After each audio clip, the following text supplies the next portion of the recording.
पर छोटे छोटे बच्चे मदरसा पढ़ते हैं तो उनको तकलीफ होती है। एक बहुत बड़ा मदरसा है, मस्जिद है, और इस पर ध्यान नहीं दिया जा रहा है। चलो ठीक आज वीडियो बन रही है, आवाज तो उठाना अपना काम है। अस्सलाम वालेकुम दोस्तों, कारपोरेटर रफ़ीक भुरिया साहब और कारपोरेटर माजिद हाजी, इन दोनों साहबान से मैं ये कहना चाहूँगा कि आप लोग शहर में एक दूसरे पर इल्ज़ामात लगा के जो शहर का माहौल गर्म कर रहे हैं। आपकी लड़ाई तो सियासी है, पर आम वर्करों को और आम लोगों को ऐसा नहीं समझ में आएगा। वो भोले भाली आवाम है, उनको आपस में लड़ाने वाली जो आपकी बातें हैं, आपको इनसे परहेज़ करना चाहिए, क्योंकि आप तो अपनी लड़ाई सियासी लड़ रहे हैं और पर्दे के पीठ पीछे आप दोनों खुद बैठ करके चाय वगैरह पीते होंगे। आपके दिलों में आपस में कोई नफरत नहीं होगी, इस बात की तो मैं खुद गारंटी लेता हूँ। आपकी ये जो भी बातें होती है सब की सब सियासी होती है, पर आम आवाम समझती नहीं है और इससे शहर का माहौल ख़राब हो सकता है। तो आपको अपनी बातें लिमिट में करनी चाहिए। एक दूसरे पर जो इल्ज़ाम तराशियाँ आप करते हैं, ये इल्ज़ाम तराशियाँ इसी हद तक होनी चाहिए कि शहर का माहौल ख़राब ना हो, आपके अपने वार्ड का माहौल ख़राब ना हो। वार्ड के क्या हालत है, 30 साल से शहर देख रहा है कि कारपोरेशन ने इस ताल्लुक से क्या उखाड़ा है। और दूसरी जो सबसे अहम बात है वो मैं ये कहना चाहूँगा कि मालेगांव के आपके वार्ड के जो शहरी हैं, आप ये ना समझे कि वो गूंगी है, बहरी है, अंधी है, उसे कुछ समझ में नहीं आता है, उसे कुछ दिखाई नहीं देता है। आप उनको काम बताएंगे तो उनको दिखाई देगा, ऐसा नहीं है। ना ही ऐसा है कि आपके वार्ड की आवाम दुबई में रहती है, आपकी बातों के बाद ही आपको पता चलेगा। वो आपके ही वार्ड में रहती है, 24 घंटा रहती है। बच्चों को पता है कि शहर के और आपके वार्ड के हालात क्या हैं।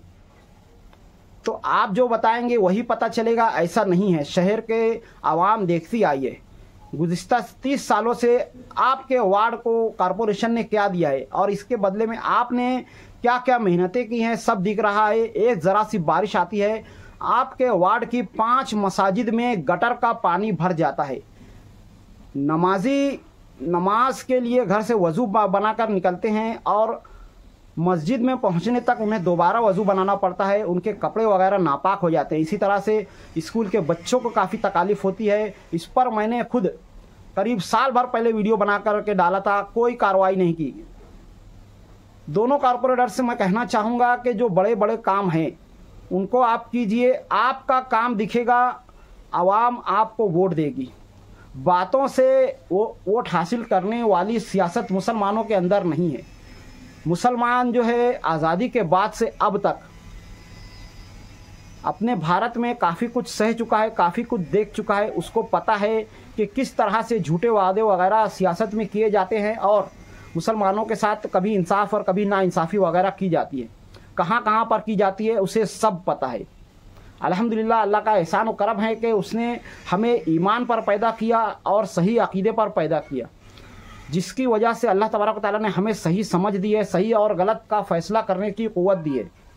शहर मालेगांव में, नदी के इस पार मालेगांव सेंट्रल में किस तरह से कारपोरेशन दोगला व्यवहार करती है और कारपोरेशन का मालेगांव का पैसा किस तरह से नदी के उस पार लगाया जाता है या घोटाले वगैरह किए जाते हैं। पूरे 30 साल से कारपोरेशन की हठधर्मी और उनकी जालसाजी आवाम देखती आई है और इस मर्तबा आवाम जो है बिना डरे सबको अपनी औकात दिखाएगी। मैं ये कहना चाहूँगा कि आपको ज़रूरत नहीं है कि किसकी इसकी गलतियाँ उसको बताए, इसकी गलतियाँ उसको बताए।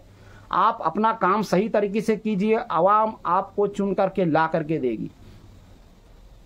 अचानक में कारपोरेशन इलेक्शन नज़दीक है, आप एक दूसरे पर इल्ज़ाम तराशियाँ करके माहौल को जो गर्म करने की कोशिशें कर रहे हैं, ये किसी तरह से सही नहीं है। इस तरह की गंदी सियासत को मालेगांव के मुसलमानों को बिल्कुल ज़रूरत नहीं है। तो मैं ये कहना चाहूँगा कि इस तरह की चीज़ें बंद करें, जो सही काम हैं वो आप करें। आपके वार्ड में ऐसा भी पक्का वार्ड है, कुछ बहुत ज़्यादा कच्चा वार्ड नहीं है कि आपको बहुत ज़्यादा काम करने की ज़रूरत होगी, बहुत ज़्यादा फंड्स वगैरह लाने की ज़रूरत होगी। पर जो सही काम है कम से कम उसको तो कीजिए, जो मेंटेनेंस वगैरह के काम है उसको कीजिए, जहाँ पर गटरों को बड़ा करने की काम है उसको कीजिए, जो अंडरग्राउंड ड्रेनेज के नाम पर आपके वार्ड में धोखाधड़ी वगैरह की जा रही है आप उसके ताल्लुक से ध्यान दीजिए, जो 2 नंबरी काम हो रहा है उस पर ध्यान दीजिए। जो महंगाई वगैरह है आपके वार्डों में और जो आम आवाम पिस रही है उस पर ध्यान दीजिए। किस तरह से आम आवाम की तकालीफ को दूर होगी आप उस पर ध्यान दीजिए। आपको ये बताने की ज़रूरत नहीं कि सामने वाली पार्टी ने क्या किया है, आप खुद क्या कर रहे हैं वो आप करके दीजिए, आवाम को दिखेगा और वो इस ताल्लुक से फैसले करेगी। तो आज की वीडियो में इतना ही, और तमाम अपने व्यूअर्स से मैं कहना चाहूँगा आपका इस बारे में क्या ख्याल है कमेंट में ज़रूर बताएं। तो आज की वीडियो में इतना ही, मिलते हैं अगली वीडियो में, तब तक के लिए खुदा हाफिज़। अस्सलाम वालेकुम रहमतुल्लाहि व बरकातहू।